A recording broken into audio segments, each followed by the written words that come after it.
نہیں بنے گی، اور سلطان کے در سے میں ایمان کی دولت لے کے جاؤں گا، اور آج سے میں وہاں بھی نہیں، میرے نام کے ساتھ اشرفی کا ٹائٹل لگے گا۔ نگاہ ولی میں وہ تاثیر دیکھی، بدلتی ہزاروں کی تقدیر دیکھی۔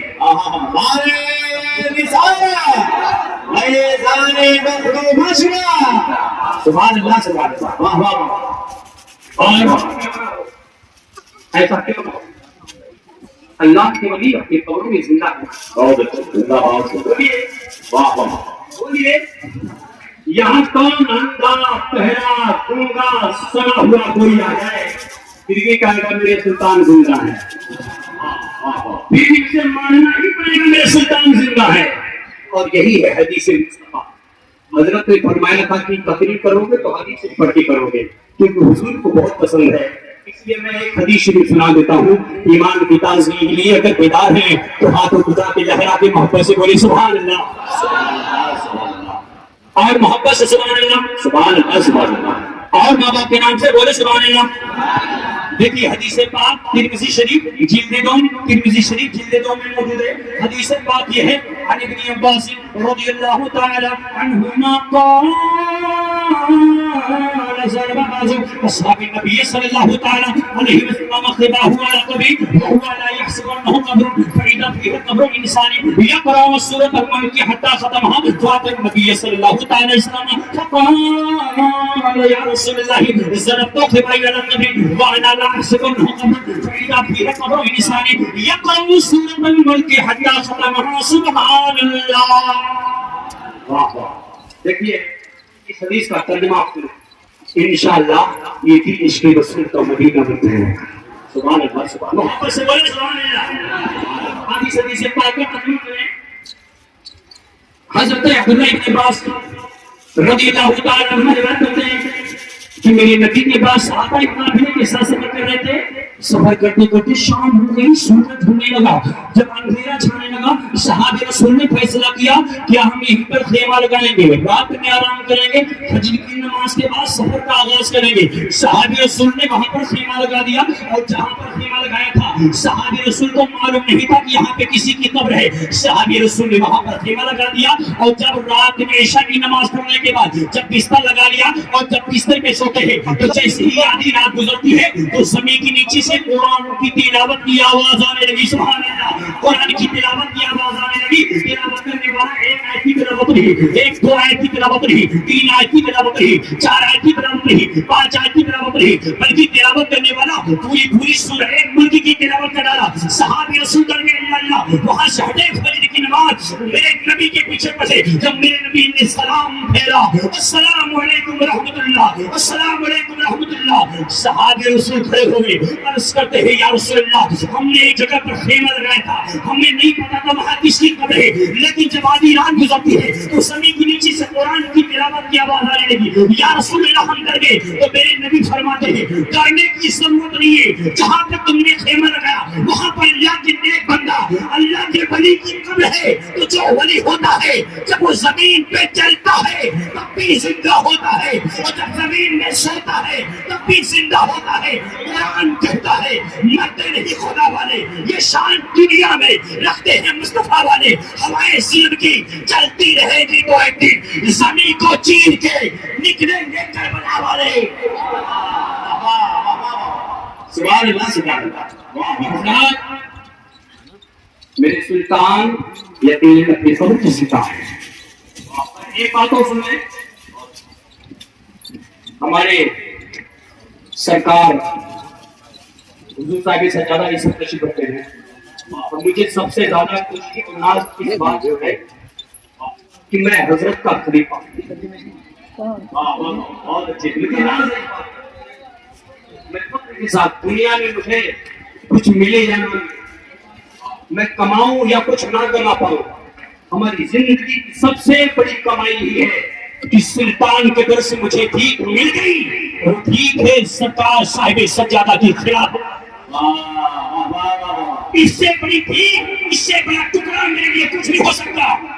زندگی میں تاج محل مل جائے اتنی خوشی نہیں ہوگی، اور ان کا کرم ہے کچھ دن پہلے جب میں آیا تھا کچھ سال میں مجھے آیا حضور صاحب سجادہ کے کنارے میں تقریر تھی.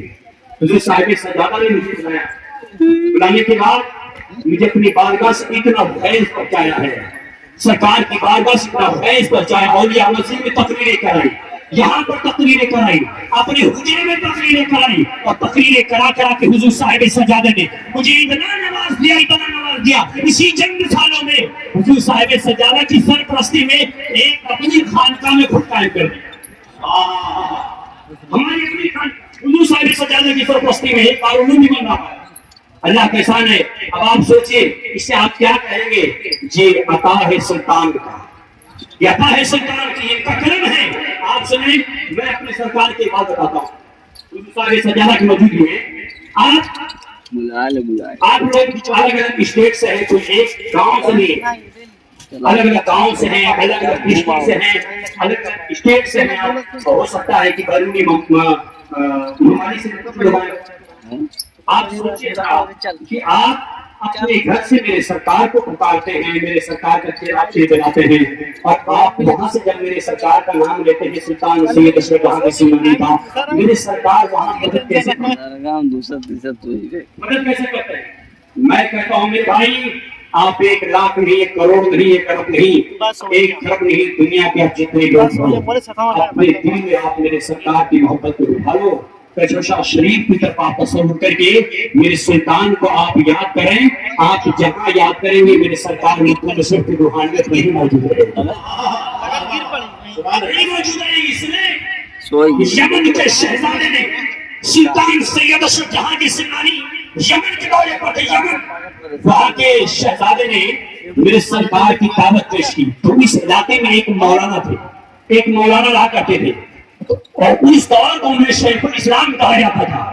ان کو تکلیف ہو جاتی ہے کہ اس علاقے میں سید اشرف کا دورہ ہونے لگا ہے, ان کا نام اونچا ہو جائے گا, لوگ ان کے چہرے کو دیکھ کر ان پر دیوانے ہو جائیں گے, ان سے قریب ہو جائیں گے, ہمارا نام چھوٹا ہو جائے گا, ان کا نام بڑا ہو جائے گا. میرے سلطان کو ذلیل کرنے کے لیے, میرے سلطان کو کمزور دکھانے کے لیے وہ مولانا رات میں ایک پرچی لکھتے ہیں. اس پرچی میں پیچیدہ مسائل, سخت مسائل لکھتے ہیں. جب سلطان کی جب بادشاہ کی بارگاہ میں سید اشرف آئیں گے تو کھڑے مدینے میں سید اشرف سے کہ بتائیے یہ مسئلہ کیسے ہے, یہ مسئلہ کیسے ہے. جب سید اشرف جواب نہیں دے پائیں گے تو میرا نام اونچا ہو جائے گا, میرے علم کا ڈنکا بجے گا, میری شہرت کا ڈنکا بجے گا. سید اشرف کا نام چھوٹا ہو جائے گا, میرا نام بڑا ہو جائے گا. لیکن یہ نہیں معلوم تھا مولانا کو کہ جس سلطان کو ایسا ذلیل کرنے کے لیے وہ سوچ رہے ہیں وہ سلطان کوئی اور نہیں ہے. اس سلطان پہ غوث اعظم کا کرم ہے, رسول اللہ کا کرم ہے. اللہ تعالیٰ نے انہیں بہت بڑا مقام دیا ہے. مولانا رات بھر پرچی بناتے رہے. میرے سلطان کو سب کچھ خبر پہلے سے, سب کچھ خبر پہلے سے. مولانا رات بھر محنت کیے اور جب لسٹ تیار کر لیے, جیب میں رکھ کے آئے بادشاہ کی بارگاہ میں پہلے سے بیٹھے. جب سرکار مخدوم اشرف سیمانی جب بادشاہ کی بارگاہ میں بیٹھے, بہت ہی خوبصورت استقبال سلطان سید اشرف کا کیا گیا. جب میرے سرکار کو کرسی پہ بٹھایا گیا, میرے سرکار مخدوم اشرف سیمانی جب کرسی پہ بیٹھتے ہیں, ابھی لوگ کیا دیکھتے ہیں, میرے سرکار ابھی کرسی پر بیٹھے ہی ہیں, مگر اسی محل کے دروازے سے ایک سید اشرف اور آ رہا ہے. ایک سید اشرف اب ایک مخدوم اشرف اور آ رہے ہیں. بادشاہ بھی پریشان, مولانا بھی پریشان, وہاں کے لوگ پریشان. یہ ڈبل رول کہاں سے ہو گیا؟ ایک سید اشرف تو آئے تھے, یہ دوسرے کہاں سے آ رہے؟ لوگ حیران و پریشان ہیں. ایک محفل میں 2 مخدوم اشرف, یہی تک نہیں دوسرے مخدوم اشرف آئے, اس کے بعد اسی دروازے سے ایک مخدوم اشرف اور آ رہے ہیں. اب ایک محفل میں 3 مخدوم اشرف. کتنے مخدوم اشرف؟ محفل ایک مخدوم اشرف 3. ابھی مخدوم پاک کے سرکار بیٹھتے ہی ہیں, پھر اسی دروازے سے ایک مخدوم اشرف اور آ رہے. محفل ایک مخدوم اشرف, 3 مخدوم اشرف 4, پھر اسی دروازے سے ایک مخدوم اور آ رہے. محفل ایک مخدوم اشرف 5 کے بعد 10, 10 کے بعد 20, 20 کے بعد 30, پھر 40, 50, 60, 70, 80, 90, 99, مولانا کی حالت خراب، پریشان، کہا یہ ہو کیا رہا ہے؟ بادشاہ کو بھی پسینہ آ گیا، کیونکہ زندگی میں ایسا کبھی دیکھا نہیں تھا، زندگی میں ایسا کبھی دیکھا نہیں تھا۔ مگر ایک محفل میں 99 کے بعد 100 شتک، ایک محفل میں 100 مقدم اشرف، لوگ حیران و پریشان ہیں کہ ایک محفل میں 100 مقدم اشرف کہاں سے آگے؟